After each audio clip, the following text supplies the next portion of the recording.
邓小平南巡刚好在今年也是30年当初邓小平整个改革基教经济的一些发展定位之后，当然他南巡包含到深圳、珠海、广州、上海等地，比较特别是他在中间有人揭露一段名言，就是谁不改革谁就下台借此来对于所谓的中国未来的重要的一个发展基调来做出一个定位但有人就好奇拿现在习近平跟邓小平的改革的部分来做对比，说是吗？现在他们两个人基调还一样吗？那邓小平当初说谁不改革谁就下台，这个话还准吗？到底习近平还在走邓小平的路吗？这部分是不是也可以请教一下胡平老师？今年是邓小平92年南巡讲话30周年。那我们首先注意到一个很奇怪的现象，就是中共官方包括官方的媒体，这么一个重要的时日，并没有大张旗鼓的纪念。这个照理讲是说不过去的，因为所谓邓小平92南巡，在中国的改革史上，具有相当重要的地位。过去10年、20年的时候，中国当局都有所比较有大规模的纪念的，而今年唯独今年30年，按理说是该大大的纪念一番的。他没有任何纪念活动，这本身就表明了现在习近平当局的他们的一个立场这当然不是说他要完全否定你邓小平的92南巡，但至少第一表明他要降低你邓小平92年南巡的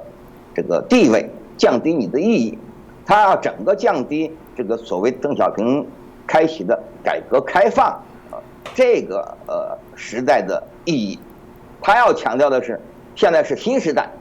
现在是以习近平为代表的新时代了，已经超越你这个邓小平这个时代了。所以他凡是对当年那个时代的一些象征性的日期、象征性的一些符号、一些代表性的话语，他都尽量的淡化，这一点我们就已经看得很清楚。那么当然，关于这个邓小平92南巡这件事情本身呢，其实有好几个问题是很值得我们深入了解的，比如像你刚才谈到的，邓小平92南巡的时候讲过一句狠话，谁不改革谁就下台。你说这话，这个口气很大，可是那个时候邓小平是什么呢？那个时候邓小平什么都不是，他没有任何职务了。那89年的时候呢，他还担着一个中共军委主席的职务，后来呢把军委主席也辞掉了。在92南巡的时候，邓小平的身份就是一个普通的中共党员，没有任何官职。那你怎么那么大口气，谁不改革谁下台？而当时的3合1，那就是江泽民，中共总书记、国家主席、国家军委主席，那权力第1号人物那就是江泽民而这句话谁都知道，那就是暗指江泽民，这本身就很奇怪了。你一个普通党员，什么职务都没有，你怎么敢对这个3位一体的江泽民说这么大的口气的话呢？这个当然就说明了，在当年的中国，这个权力它的名和实是高度脱节的占有名位的人并没有那么大的实权，而拥有那么大实权的人呢，他并没有占任何名位。这当然和邓小平当年他的革命的资历，包括他在改革开放中起的作用，包括64所造成的结果是分不开的。也就是他全凭他的人脉，你就是那些人听他的，不听你江泽民的，虽然你什么都不是了，还是听你的。那么92年还有一个细节，这个细节呢是中国官媒官方报道从来不报道的，包括邓小平年谱也从来不提的那就是什么呢？就是在南巡期间，邓小平出席了一个在珠海举行的会议，珠海会议。那次会议的主题是讨论什么军事规划，由当时的也是政治局常委就乔石主持参加的人呢，除了邓小平，还有当时的国家主席兼军委副主席杨尚昆，还有另外一个军委副主席刘华清，另外还有杨尚昆的弟弟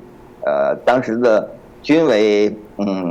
这个总政治部主任和军委秘书长杨白冰等等几个军界人物。这个会本来是讨论军事规划的问题，而且这个会跟你邓小平毫无关系。结果他跑去参加了，他不但跑去参加，跑去讲话，他就说我们现在有些人，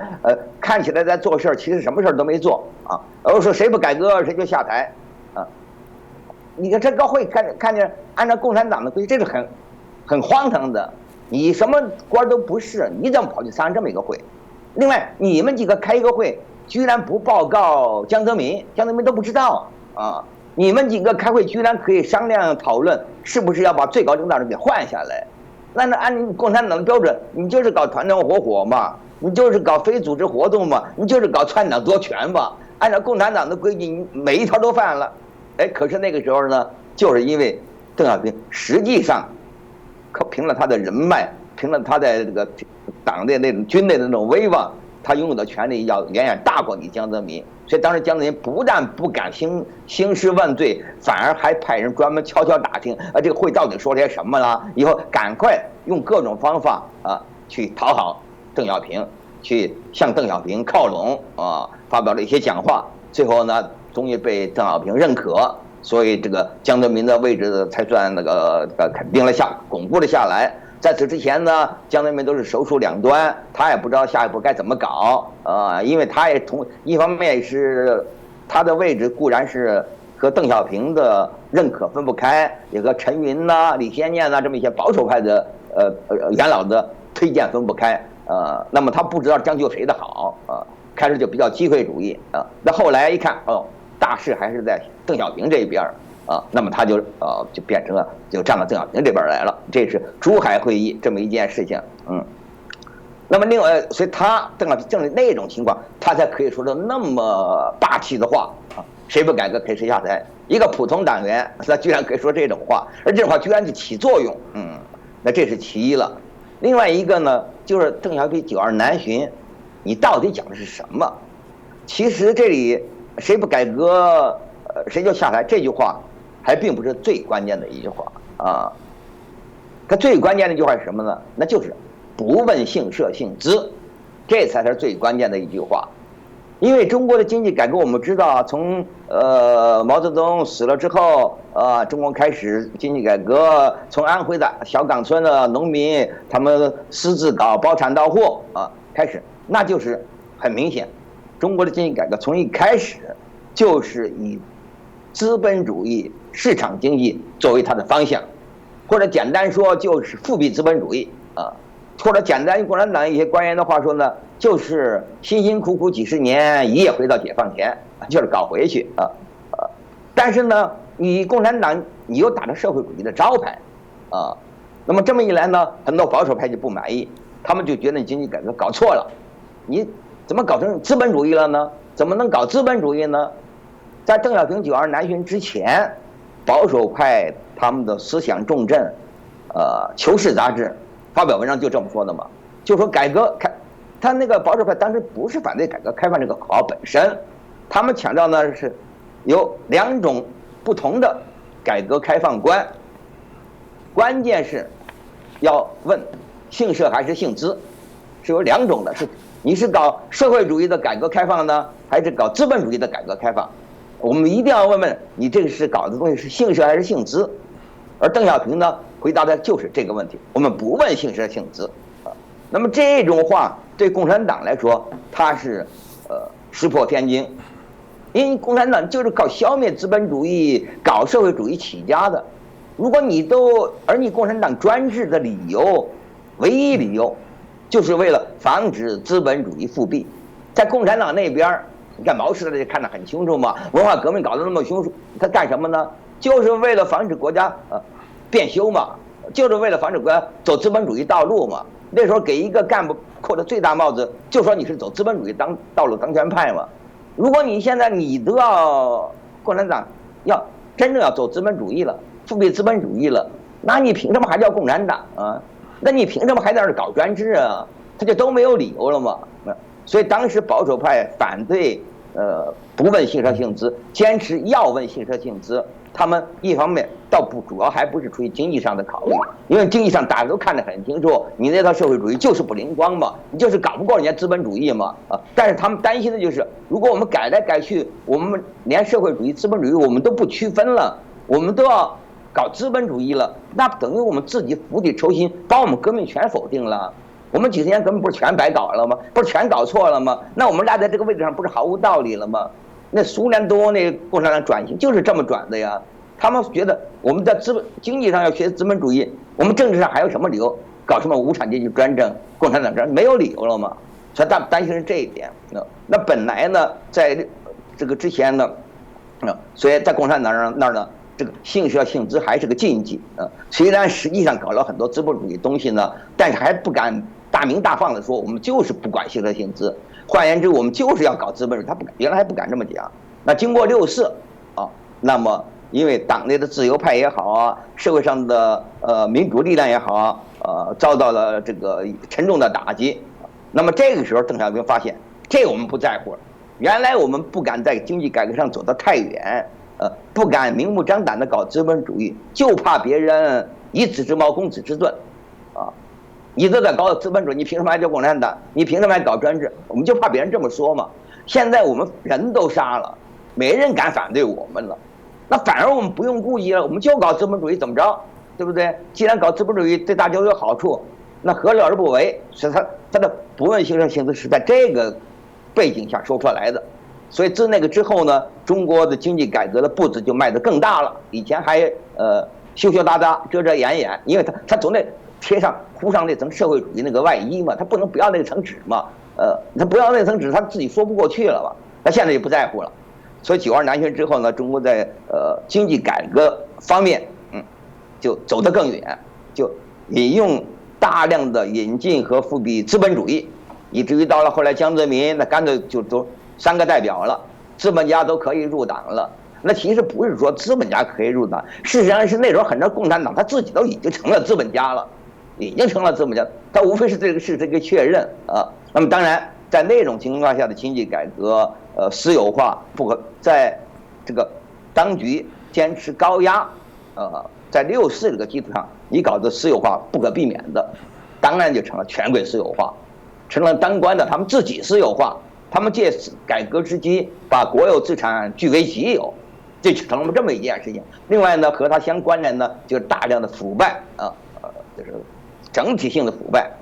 在那个时候呢，就是通过腐败这种方式，才使得官员都变成了改革派。因为官员发现他们都可以借改革之机化公为私，据为己有，那干嘛不改呢？那个个就没有保守派了，这经验全都成改革派了啊。而靠这种办法呢，他居然一时之间就取得很强的效果。很强的效果，那经济确实马上就上去了啊！那么这么后来这20-30年，中国经济的发展飞速的进步，再加入了全球化，加入了 WTO， 这个靠吸引外资，这个外来的技术，那么如虎添翼等等等等，就造成了中国这20-30年的经济的高速发展啊。那么到了今天。这个习近平那么他显然他对改革开放是有不同的态度，这也他是不愿意多讲改革开放的这么一个原因，他不愿意去大张旗鼓的纪念所谓这个邓小平南巡讲话的一个重要的考虑。那么第一嘛，他就当然以打击贪污腐败为由清除异己。那过去既然造成了普遍性的腐败，那么现在你要拿腐败这个棍子打人，那就是百发百中，想整谁整谁。都绝对不会有冤的，因为大家都腐败嘛，所以这个讲来是就是万无一失，就呈现就非常容易啊。另外，他借此呢就强化了个人的权利。另一方面呢，他也出于这个对于你这个市场经济、资本主义的发展和对外开放，毕竟造成了一些具有一定的相对的一些独立性的这么一些民间社会。包括这些私人企业家这么一些势力，那对此呢，那作为一个独裁者啊，习近平是极其不满，所以就以种种理由就是加以整顿，实际上就加以打压。这是过去这1年的我们看的尤其明显嘛。他目的就是这个东西，在这些方面呢，他都表现出和邓小平的改革开放的那套路线呢是有所背离。当然，我刚才也谈到了邓小平改革开放论本身就有很大很大的问题，但是呢，问题习近平的做法呢，他不是纠正了邓式改革开放的那些错误，他倒是把邓式改革开放的一些正面的东西去加以否定，